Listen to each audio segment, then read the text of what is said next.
Live India 24 channel में आप सभी का बहुत बहुत स्वागत है। आइए सुनते हैं मुंशी प्रेमचंद जी द्वारा लिखित उपन्यास सेवा सदन का भाग 35।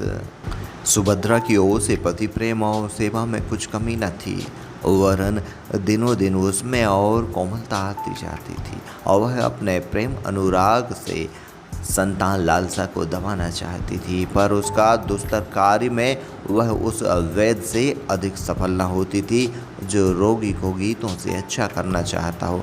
गृहस्थी की छोटी छोटी बातों पर जो अनुचित होने पर भी पति को ग्राह्य हो जाया करती है, उसे सदैव दबाना पड़ता था। और जब से सदन वहाँ रहने लगा था, कितनी ही बार उसके पीछे तिरस्कृत होना पड़ा। स्त्री अपने पति के बर्छों का घाव सह सकती है, पर किसी दूसरे के पीछे उसकी तीव्र दृष्टि भी उसे असहनीय हो जाती है। सदन सुभद्रा की आंखों में कांटे की तरह पड़ता था। अंत को कल वह उबल पड़ी।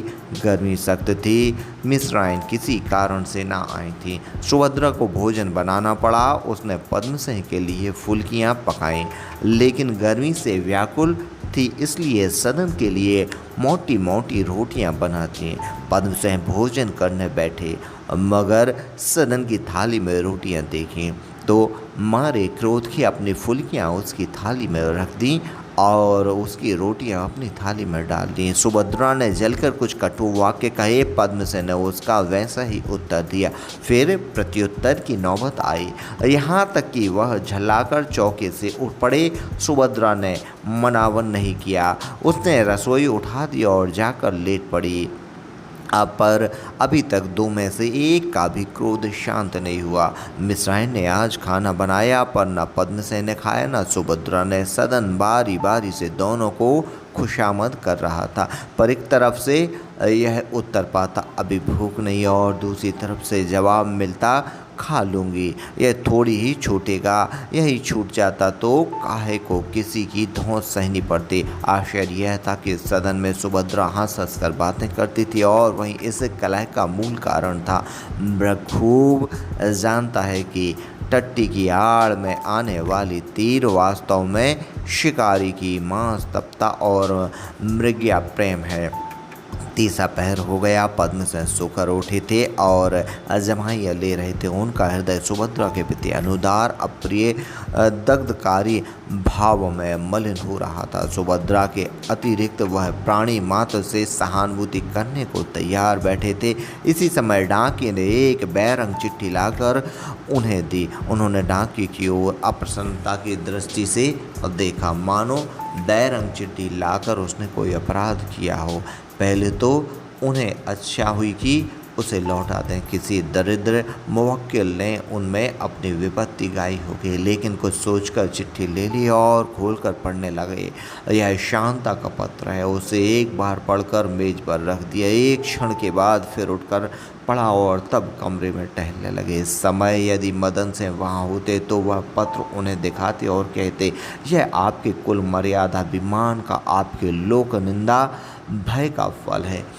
आपने एक मनुष्य का प्राणघात किया, उसकी हत्या आपके सिर पर पड़ेगी। पद्मसिंह को मुकदमे की बात पढ़कर एक प्रकार का आनंद सा हुआ। बहुत अच्छा हो कि यह मुकदमा दायर हो और उनकी कुलीनता का गर्व धूल में मिल जाए। अमानत की डिग्री अवश्य होगी, और तब भाई साहब को ज्ञात होगा कि कुलीनता कितनी महंगी वस्तु है। उस अबला कन्या के हृदय पर क्या बीत रही होगी। पद्मसिंह ने फिर उस पत्र को पढ़ा।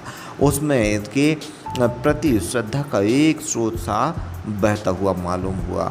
उसने अपनी न्यायप्रियता को उत्तेजित सा कर दिया। धर्मपिता इस शब्द ने उन्हें वशीभूत कर दिया। उसने उनके हृदय में वात्सल्य के तार का स्वर कंपित कर दिया। वह कपड़े पहनकर विठलदास के मकान पर जा पहुँचे। वहाँ मालूम हुआ कि वे कुंवर अनिरुद्ध सिंह के यहाँ गए हुए हैं।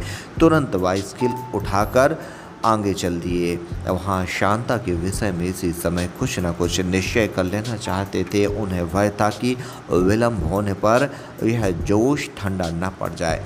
कुंवर साहब के यहाँ ग्वालियर के एक जल तरंग बजाने वाला आया हुआ था। उसी का गाना सुनने के लिए आज उन्होंने मित्रों को निमंत्रित किया था। पद्म सिंह वहाँ पहुँचे तो विठलदास और प्रोफेसर रमेश दत्त में उच्च स्वर में विवाद हो रहा था और कुंवर साहब पंडित प्रभाकर राव तथा सैयद तेग अली बैठे हुए बटेरों की इस लड़ाई का तमाशा देख रहे थे। शर्मा जी को देखते ही कुंवर साहब ने उनका स्वागत किया। बोले, आइए आइए, देखिए यहाँ घोर संग्राम हो रहा है। किसी तरह इन्हें अलग कीजिए, नहीं तो ये लड़ते लड़ते मर जाएंगे। इतने में प्रोफेसर रमेश दत्त बोले, थियोसोफिस्ट होना कोई गाली नहीं है। मैं थियोसोफिस्ट हूँ और इसे सारा शहर जानता है। हमारे ही समाज के उद्योग का फल है कि आज अमेरिका, जर्मनी, रूस इत्यादि देशों में आपको राम और कृष्ण के भक्त और गीता उपनिषद सदग्रंथों के प्रति प्रेमी दिखाई देने लगते हैं। हमारे समाज में हिंदू जाति का गौरव बढ़ा दिया है, उसके महत्व को प्रसारित कर दिया है और उसे इस उच्चासन पर बिठा दिया है जिसे वह अपनी अकर्मण्यता के कारण कई शताब्दियों से छोड़ बैठी थी। यह हमारी परम कृतज्ञता होगी अगर हम उन लोगों का यश न स्वीकार करें जिन्होंने अपने दीपक में हमारे अंधकार को दूर करके हमें वीरत्न दिखा दी हैं, जिन्हें देखने की हम में सामर्थ्य न थी। यह दीपक ब्लावेस्ट्री का हो या अलकट का या किसी अन्य पुरुष का, हमें इसमें कोई प्रयोजन नहीं। जिसने हमारा अंधकार मिटाया हो उसका अनुग्रहीत होना हमारा कर्तव्य है। अगर आप इसे गुलामी कहते हैं तो यह आपका अन्याय है।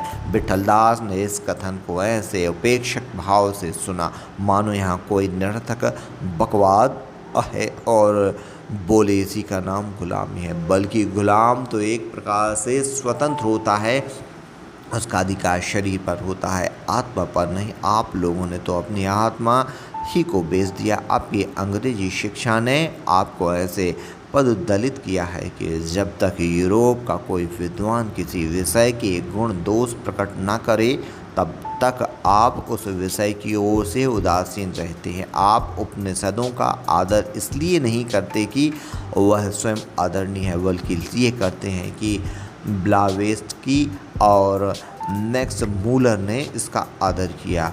आप में अपनी बुद्धि के काम लेने की शक्ति का लोप हो गया है। अभी तक आप स्वतंत्र विद्या की बात भी ना पूछे थे। अब जो यूरोपियन विद्वानों ने इसका रहस्य खोलना शुरू किया है तो आपको अब तंत्रों में गुण दिखाई देते हैं। यह मानसिक गुलामी उस भौतिक गुलामी से कहीं गई गुजरी है। आप उस उपनिषदों को अंग्रेजी में पढ़ते हैं, गीता को जर्मन में, अर्जुन को अर्जुना, कृष्ण को कृष्णा कहकर अपने स्वभाव ज्ञान का परिचय देते हैं। अपने इसी मानसिक दासत्व के कारण इस क्षेत्र में अपनी पराजय स्वीकार कर ली, जहां हम अपने पूर्वजों की प्रतिभा और प्रचंडता से चिरकाल तक अपनी विजय पताका फहरा सकते थे। रमेश दत्त इसी कुछ उत्तर देते ही चाहते थे कि कुंवर साहब बोल उठे, मित्रों अब मुझसे बिना बोले नहीं रहा जाता। लाला साहब आप अपने इस गुलामी शब्द को वापस लीजिए। विठलदास ने कहा, क्यों वापस लूँ? कुंवर से बोले, आपको इसके प्रयोग करने का अधिकार नहीं। विठलदास ने कहा, मैं आपका आशय नहीं समझता। कुंवरदास ने कहा, मेरा आशय यह है कि हम में कोई भी दूसरों को गुलाम कहने का अधिकार नहीं रखता। अंधों के नगर में कौन किसको अंधा कहेगा? हम सब के सब राजा हो या रंग गुलाम हैं।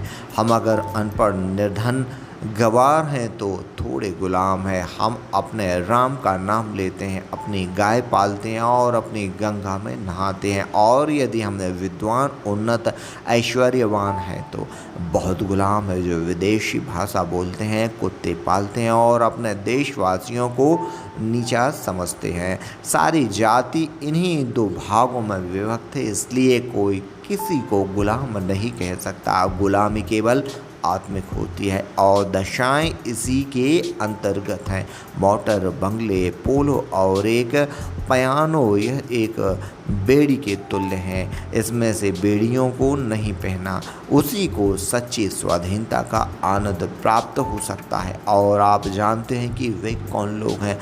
वे हमारे दीन कृषक हैं जो अपने पसीने की कमाई खाते हैं, अपने जातीय वेश, भाषा और भाव का आदर करते हैं और किसी के सामने सिर नहीं झुकाते। प्रभाकर राव ने मुस्कुराकर कहा, आपको कृषक बन जाना चाहिए। कुंवर सिंह बोले, तो अपने पूर्व जन्म के कुकर्मों को कैसे भोगूंगा? बड़े दिन में मेवे की डालियां कैसे उगाऊंगा? आलमी के लिए खान सामा की खुशामद कैसे करूंगा? उपाधि के लिए नैनीताल के चक्कर कैसे लगाऊंगा? डिनर पार्टी देकर लेडियों के कुत्तों को कैसे गोद में उठाऊंगा? और देवताओं को प्रसन्न और संतुष्ट करने के लिए देश हित के कार्यों में असम्मति कैसे दूंगा? यह सब मानव अंधःपतन की अंतिम अवस्थाएं हैं। उन्हें भोग किए बिना मेरी मुक्ति नहीं हो सकती। पद्म सिंह ने कहा, शर्मा जी, आपका प्रस्ताव बोर्ड में कब आएगा? आप आजकल कुछ उत्साहहीन से दिख पड़ते हैं। क्या यह प्रस्ताव की भी वही गति होगी जो हमारे अन्य सार्वजनिक कार्यों की हुआ करती है? इधर कुछ दिनों से वास्तव में पद्म सिंह का उत्साह कुछ क्षीण हो गया था। ज्यों-ज्यों उसके पास होने का आशा बढ़ती थी, उसका अविश्वास भी बढ़ता जाता था। विद्यार्थी की परीक्षा जब तक नहीं होती वह उसी की तैयारी में लगा रहता, लेकिन परीक्षा में उत्तीर्ण हो जाने के बाद भावी जीवन संग्राम की चिंता उसे हतोत्साह कर दिया करती है। उसे अनुभव होता है कि जिन साधनों से अब तक मैंने सफलता प्राप्त की है वे इस नए विस्तृत अगम्य क्षेत्र में अनुपयुक्त हैं। वही दशा इस समय शर्मा जी की थी। अपना प्रस्ताव उन्हें कुछ व्यर्थता मालूम होने लगा। व्यर्थ ही नहीं, कभी कभी उन्हें इससे लाभ के बदले हानि होने का भय होता था, लेकिन वह अपने संदेहास्पद विचारों को प्रकट करने का साहस न कर सकते थे। कुंवर साहब की ओर विश्वासपूर्वक दृष्टि से देखकर बोले, जी नहीं, ऐसा तो नहीं। हाँ, आजकल फुर्सत ना रहने से वह काम जरा धीमा पड़ गया है। कुंवर साहब ने कहा, उसके पास होने तो अब कोई बाधा नहीं है। पद्म सिंह ने तेंग अली की तरफ देखकर कहा, मुसलमान मेंबरों का ही भरोसा है। तेंग अली ने मार्मिक भाव से कहा, उन पर एतमाद करना रेत की दीवार बनाना है। आपको मालूम नहीं वहाँ क्या चालें चली जा रही हैं। अजब नहीं है कि वह ऐन वक्त पर धोखा दें। पद्म सिंह कहा, मुझे तो ऐसी आशा नहीं है। तेंग अली बोले, आपकी शराफत है। यहाँ इस वक्त उर्दू हिंदी का झगड़ा, गोकशी का मामला, जुदागाना इत्तखाव, सूद का मुआवजा कानून, इन सबों में मजहबी तबस्सुब के भड़काने में मदद ली जा रही है। प्रभाकर राव बोले, सेठ बलभद्र दास न आएंगे क्या? किसी तरह उन्हीं को समझाना चाहिए। कुंवर साहब बोले, मैंने उन्हें निमंत्रण भी नहीं दिया क्योंकि मैं जानता था कि वह कदापि ना आएंगे। वह मतभेद को वैमनस्य समझते हैं। हमारे प्रायः सभी नेताओं का यही हाल है। यही एक विषय है जिसमें उनकी सजीवता प्रकट होती है। उसका उनसे ज़रा भी मतभेद हुआ और वह आपके दुश्मन हो गए। आपसे बोलना तो दूर, वहाँ आपकी सूरत तक न देखेंगे, बल्कि अवसर पाएंगे तो अधिकारियों की आपकी शिकायत करेंगे। अपने मित्रों की मंडली में आपके आचार विचार रीति व्यवहार की आलोचना करेंगे। आप ब्राह्मण हैं तो आपको भिक्षुक कहेंगे, क्षत्रिय हैं तो आपको उज्जड़ गवार कहेंगे, वैश्य हैं तो आपको बनिए डंडे तौल की पदवी मिलेगी। और शूद्र हैं तब तो आप बने बनाए चांडाल ही हैं।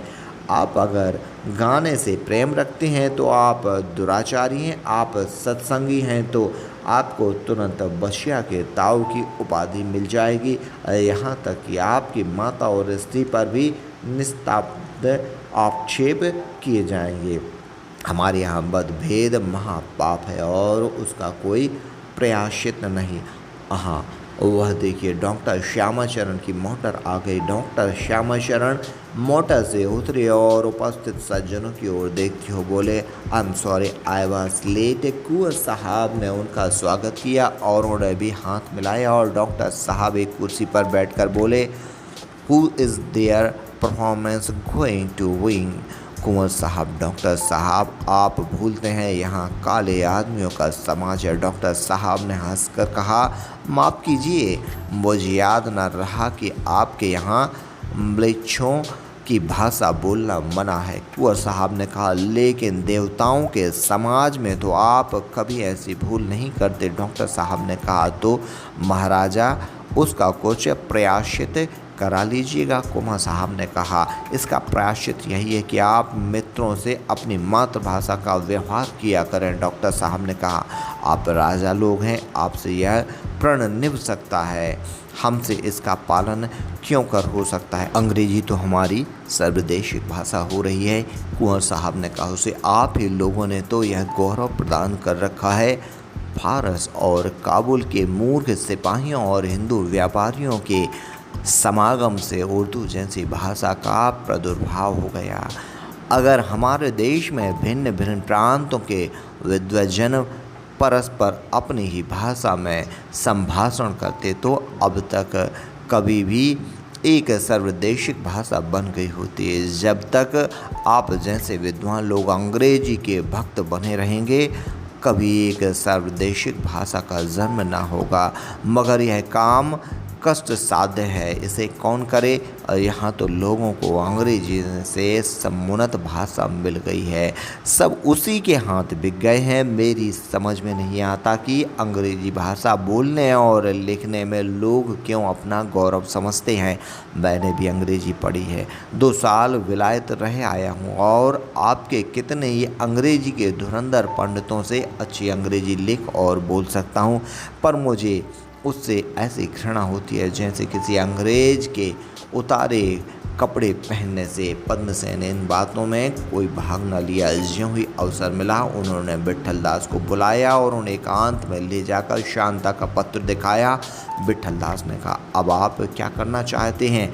पद्मसेन ने कहा, मेरी तो कुछ समझ में ही नहीं आता। जब से पत्र मिला है ऐसा मालूम होता है मानो नंदी में बहा जाता हूँ। विट्ठल दास ने कहा, कुछ ना कुछ करना ही पड़ेगा। पद्मसेन ने कहा, क्या करूं। विट्ठल दास बोले, शांता को बुला लाइए। पद्मसेन ने कहा, सारे घर से नाता टूट जाएगा। विट्ठल दास ने कहा, टूट जाए, कर्तव्य के सामने किसी का क्या भय। पद्मसेन ने कहा, यह तो आप ठीक कहते हैं, पर मुझ में इतनी सामर्थ्य नहीं, भैया को मैं अप्रसन्न करने का साहस नहीं कर सकता। विट्ठल दास ने कहा, अपने यहाँ नगरीय वृद्धाश्रम में रख दीजिए, यह तो कठिन नहीं। पद्मसेन ने कहा, हाँ यह आपने अच्छा उपाय बताया, मुझे इतना भी न सूझा था।